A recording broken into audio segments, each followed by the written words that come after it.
So today is the 26th of September 2012. It is a Wednesday. Let's take a look at gold and silver on the daily time frames. They're pretty much the exact same formation and patterns, as well as the gold to silver ratio, and look further at some key running averages from three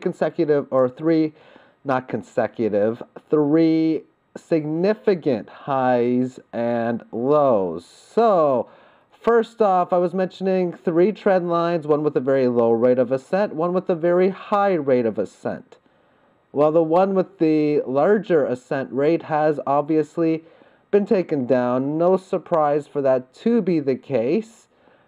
And I also stated yesterday that if it can really stay down below this level for many hours, which has happened, then it looks like we will be in store for a test of this 3280 level. So now that that's pretty much been confirmed, what can we expect moving forward? Well, the probability odds do state that it's got a decent shot of coming here today, tomorrow, the next day kind of deal. But if it doesn't, I would be considering this breakdown below to be that of a failed breakdown. Oftentimes from failed moves can bring fast moves in the opposite direction. Also, this is the first time since this market broke out in August that it has been entered into this correctionary phase, which is what this 18 average, the front weighted average of highs, lows, and closes represents. You found support a few times at the 18 average of highs, but this is now the first time since the breakout that it has stayed within it. So therefore, the steps within leaving this upper or this band, meaning breaking out of what would most likely be a flat 18 average band, would state, okay, it's had its correctionary phase after this run higher. Market looks ready to continue its uptrend. If, of course, the 3280 level is tested and it's not support and it's down to here or whatever, well, you can look for that big pierce below, but at the same point, if it's not going to be support, I'd be expecting an even faster move down to the next level at 3140. And again, if it is support and you lift off, then what you'd be figuring out is the Fibonacci from this high and this low. And if it doesn't look good like this, then yes, you'd have the test of the 3180 again. But if it can manage to make those higher lows and develop the base, then the correctionary field would be coming into play and then ending. Okay, so that's that for silver. Silver, of course, as of 12:39, down just only 3 cents or 0.1%.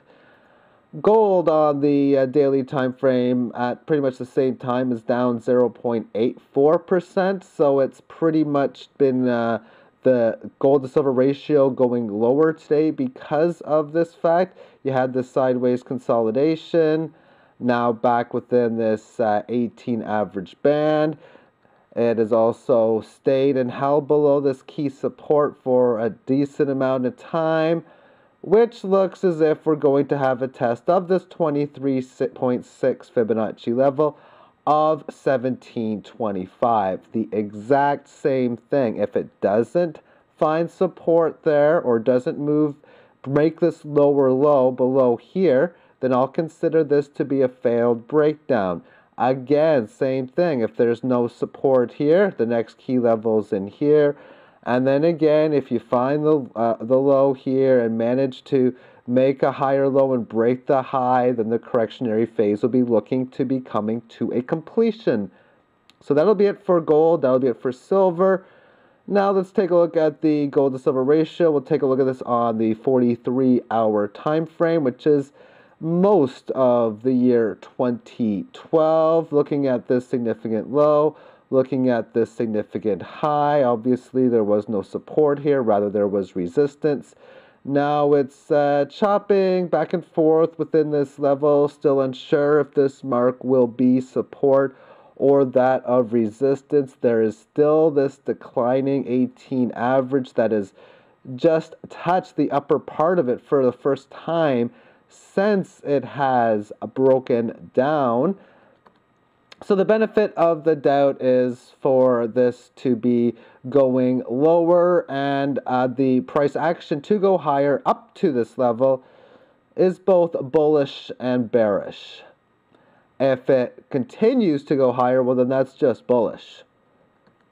If this is resistance and it has a clear breakdown below this, well, that's most certainly that. Bearish, moving more towards confirming that we will have at least a retest of the previous low. Yesterday I was looking at the running average from the 2012 high. So let's take a look at three more. Let's first take a look at the running average from the 2008 highs. This is when silver reached $21 and about 35 cents an ounce, and shot all the way down that same year to 8.5. So this is the running average. Resistance was found on this first move higher. That's both bullish and bearish to sell off. It sold off, but it's bullish if it can make a higher low followed by a higher high. Well, that's what it did. It would have been bearish, of course, if it went down, made a lower high, and then continued the downtrend. That did not occur. So now as it comes in here, you can see that this moving average is flat, and you're breaking away, so it's looking good to go at this stage in here. And at the same point, it's also breaking above the 61.8% Fibonacci at the same time. Comes back both to the fib level and the average. And as it goes higher, this was basically saying, you could pretty much tell in here, yep, this selling from point A to point B was a failure. Therefore, the bull market should be back intact. And sure enough, it was. Let's go back even further now. Let's go back to 1980's top of about $50. We have no dates on the bottom, but this is 1980, this is 1968, this is 2008, and so on and so forth. After the market fell lower, we had 1, 2, 3, 4 resistance hits within this running average that was declining. This one here, unlike the previous 4, stabilized within this level, and then it had a clear large break above it.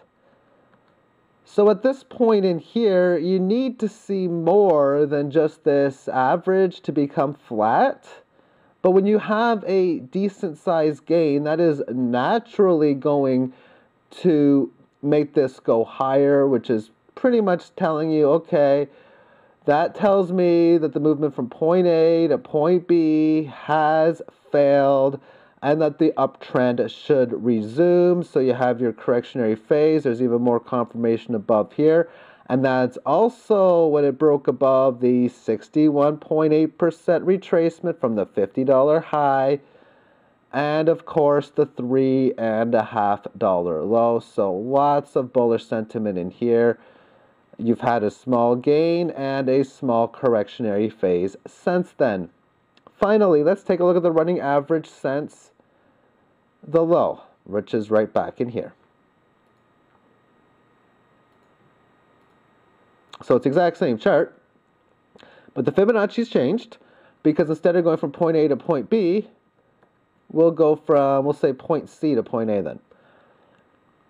And Fibonacci support, and then again, this is a situation where it's both bullish and bearish to go higher. But for it to be bullish, it needs to make a move. Doesn't have to be a higher high. It can be a lower high, but it has to make a higher low and higher high. So it did make the lower high, fine, but it didn't make a higher low, and thus it managed to come back down to this Fibonacci level and through the running average price. Back up to fib, and then back below it again. So here's the thing. In here, we can see that this average was flattening out. So for the rally from here to fail, what you need to see happen is for it to start declining, which it was doing, and either have a serious decline, which would probably mean $2, a break below 2, or find resistance at that level and then break down. Well, there's a resistance at that level, but the and didn't place through, which is a breakdown. So I consider this whole move to be that of a failed move. Oftentimes, from failed moves create fast moves in the opposite direction. Sure enough, there has been the start of this fast move. No reason yet to say that it's over, because since then you make this high, you make this low, you make this high. So far, this is the low. We should make a higher high and a higher low again after that as the time moves on forward. So thank you for tuning in, and have yourself a great day. Bye-bye.